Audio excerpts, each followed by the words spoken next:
लेकर वे बड़ी ही दुविधा में थे। अपनी दुविधा के निवारण हेतु भगवान ब्रह्मा नागों के देवता महाराज शेषनाग के यहाँ पहुंचे और उनसे कहा, हे आदिशेष, मैं यज्ञ करने हेतु इस सृष्टि में एक ऐसा स्थान ढूंढ रहा हूँ जो दिव्यता और पवित्रता की दृष्टि से सर्वोत्तम हो। क्या आप मुझे ऐसा कोई उपयुक्त स्थान बता सकते हैं जो सभी तीर्थों में सर्वश्रेष्ठ हो? जगत रचयिता को मेरा प्रणाम। भगवान, मैं धन्य हूं कि आपने मुझे इस योग्य समझा। क्यों ना आप स्वयं ही सभी पवित्र स्थानों का मूल्यांकन करें। ऐसा कीजिए, आप तुला के एक पलड़े पर सप्तपुरियों को रखिए और दूसरे पलड़े पर भगवान विष्णु के स्थायी निवास प्रयाग को रखिए, जिसका भार सबसे अधिक आए। मेरे विचार में वही सर्वश्रेष्ठ तीर्थ होगा। इस मूल्यांकन के परिणाम स्वरूप प्रयाग का पलड़ा ही भारी रहा। इस तरह प्रयाग की प्रधानता सिद्ध हुई और तभी से इसे तीर्थों का राजा कहा जाने लगा। आज भी ऐसी मान्यता है कि भगवान ब्रह्मा ने गंगा नदी के पश्चिमी तट पर 10 अश्वमेध यज्ञ संपन्न किए थे। आज उस स्थान को हम दशाश्वमेध घाट के नाम से जानते हैं। भगवान ब्रह्मा के अलावा इंद्रदेव, वरुण देव एवं सोमदेव ने भी प्रयाग क्षेत्र में ही भगवान विष्णु की आराधना करने हेतु यज्ञ किए थे, जिससे उन्हें भी श्री हरि का आशीर्वाद प्राप्त हुआ। प्रयाग शब्द में प्र का अर्थ है प्रकृष्ट और याग का अर्थ होता है यज्ञ। इसलिए इन दो शब्दों से बना प्रयाग सबसे पवित्र स्थान माना जाता है। प्रयाग ही संसार में एकमात्र ऐसा पावन क्षेत्र है जहाँ 3 पवित्र नदियों का संगम होता है। इस संगम का भी एक अनूठा महत्व है।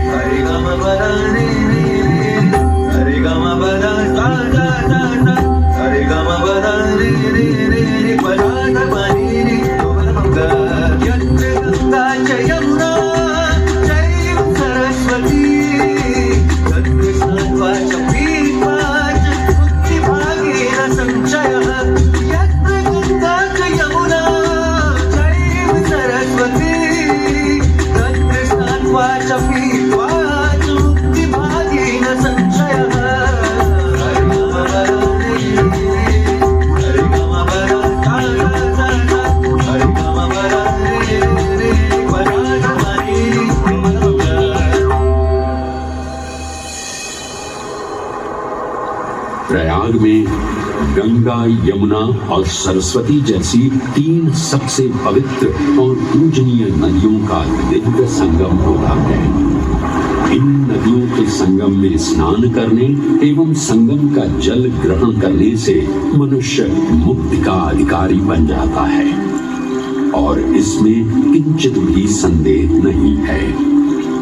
ब्रह्म पुराण में ब्रह्मा जी भी कहते हैं कि प्रयाग में सरस्वती जी अदृश्य रूप में आकर गंगा जी से मिलती हैं। इसलिए इस क्षेत्र को सरस्वती तीर्थ संगम भी कहा गया है। सरस्वती नदी के अदृश्य रूप से मिलने के पीछे भी एक पौराणिक कथा सुनने को मिलती है। ऐसा माना जाता है कि बद्रीनाथ क्षेत्र की गुफाओं में जब वेद व्यास जी भगवान गणेश को महाभारत की कथा सुना रहे थे, तब उस क्षण सरस्वती जी हिम शिखरों से टकराते हुए अपना मार्ग बनाती हुई बड़ी ही तीव्र गति से बह रही थी। सरस्वती नदी के इस तेज बहाव से उत्पन्न होने वाली तेज ध्वनि वेद व्यास जी का ध्यान भंग कर रही थी। इसलिए महर्षि वेद व्यास जी ने सरस्वती जी से वेग और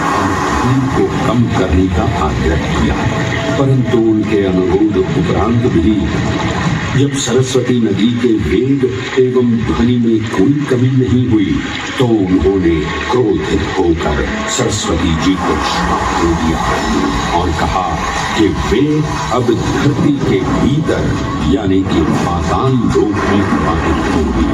तब से ये माना जाता है कि हिम शिखरों से उद्गमित हुई सरस्वती नदी उत्तराखंड के माना गांव से आगे अपने अदृश्य रूप में प्रवाहित होती है। आगे चलकर यही अदृश्य रूपी मां सरस्वती प्रयागराज में गंगा एवं यमुना नदी से मिलकर त्रिवेणी संगम को पूर्ण करती है। ये प्रयाग नगरी पवित्रता का उद्गम है, जिसके अंश हमें वेदों एवं पुराणों में भी मिलते हैं, जिनमें वर्णित है सुरों असुरों द्वारा हुआ समुद्र मंथन। अमृत प्राप्ति के लिए सुरों और असुरों ने एकजुट होकर क्षीर सागर का मंथन किया, जिसके संदर्भ में पुराणों में विभिन्न कथाएं देखने को मिलती हैं। उन्हीं कथाओं में एक कथा महर्षि दुर्वासा और इंद्रदेव से संबंधित है। इस कथा के अनुसार ऋषि दुर्वासा ने इंद्रदेव से प्रसन्न हो उन्हें पारिजात पुष्पों की एक दिव्य माला भेंट की, जिसे इंद्रदेव ने साधारण पुष्पों की माला समझ स्वयं धारण न कर उसे अपने वाहक गजराज ऐरावत के मस्तक पर रख दिया। पल भर में गजराज ने वो माला धरा पर गिरा उसे अपने पैरों तले रौंद दिया। ऋषि दुर्वासा से ये अपमान सहन न हुआ और उसी क्षण क्रोधित हो उन्होंने इंद्रदेव को श्राप दे दिया। हे अहंकारी इंद्र, तेरा इतना दुस्साहस कि तूने मेरा अपमान किया। जिस वैभव एवं शौर्य पर तू इतरा रहा है, क्षण भर में ही तेरा ये वैभव, प्रतिष्ठा, शक्तियां सब नष्ट हो जाएंगी। अत्रि पुत्र दुर्वासा समस्त देवगणों को श्रीहीन होने का श्राप देता हूं।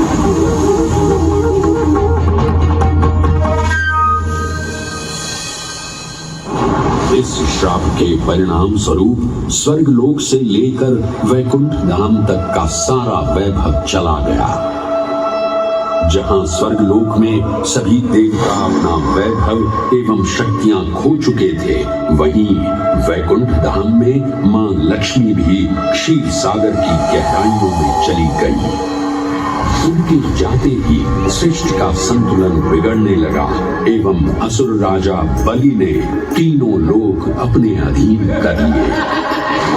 ये सब देखकर सभी देवतागण अपने श्राप के निवारण हेतु भगवान विष्णु की शरण में जा पहुंचे और कहने लगे, हे पालनहार, हे स्वामी, अब आप ही हमें इस श्राप से मुक्त होने का मार्ग बता सकते हैं, अन्यथा हम अपनी शक्तियों से सदैव वंचित ही रहेंगे और युद्ध में कभी भी असुरों का सामना नहीं कर पाएंगे। हे देवराज, ऋषि दुर्वासा के श्राप से सभी देवतागण जीवन मृत्यु के काल चक्र में बंध चुके हैं। इस काल चक्र एवं श्राप से मुक्त होने के लिए अब केवल एक ही मार्ग शेष है और वो है समुद्र मंथन। इस समुद्र मंथन से निकलने वाले रत्न ही आपके खोए हुए यश, वैभव और कीर्ति को पुनः स्थापित करेंगे। परंतु आपको इस मंथन के लिए असुरों के बल की भी आवश्यकता होगी, क्योंकि उनके बिना यह समुद्र मंथन संभव नहीं है। जैसी आपकी आज्ञा प्रभु, हम असुरों के साथ समुद्र मंथन करने के लिए तैयार हैं। देवताओं और असुरों ने एकमत होकर क्षीर सागर का मंथन करना स्वीकार किया। जहां मंदार पर्वत मथनी के रूप में आए तो वहीं वासुकी नाग को नेति की भूमिका मिली। भगवान विष्णु ने स्वयं कूर्म अवतार धारण कर मंदार पर्वत को उसका आधार प्रदान किया। क्षीर सागर को मथना शुरू किया गया और 14 रत्नों में सबसे पहले हलाहल विष उत्पन्न हुआ। उस विष के प्रभाव को कोई भी देवता या असुर सहन करने में समर्थ नहीं थे। इस कालकूट विष से सृष्टि का विनाश हो सकता था। इसीलिए इस आपदा से बचाने स्वयं देवों के देव महादेव प्रकट हुए और उन्होंने इस विष का पान किया। ये सब देख मां पार्वती ने विष को भगवान शिव के कंठ तक ही रोक दिया। इस कालकूट विष के प्रभाव से महादेव का कंठ नीला पड़ गया और तभी से उन्हें नीलकंठ के नाम से भी जाना जाने लगा।